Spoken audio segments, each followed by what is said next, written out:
É tema de BBO, é tema de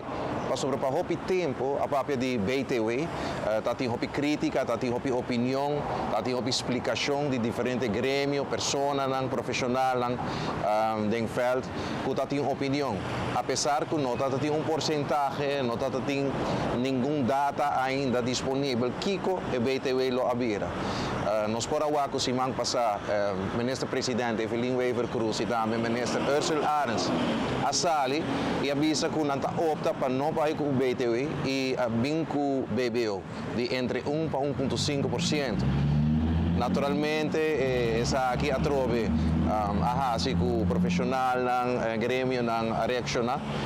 e me está contento de por visa e por agora que o governo abre porta, invitar o grêmio na pacinta na mesa para escutar uma opinião diferente, solucionam para vir à mesa, que a o que lo vai considerar se está aplicar, se está possível, se ou não. Me digo visa sim que o oponente naturalmente a sali para diferentes coisas. Pero nós temos corda que das coisas importantes tá que aqui está de acordo não que está dentro do landspaket e nós sabe que o CAF está bezig está monitorear turcos para que turcos também e naturalmente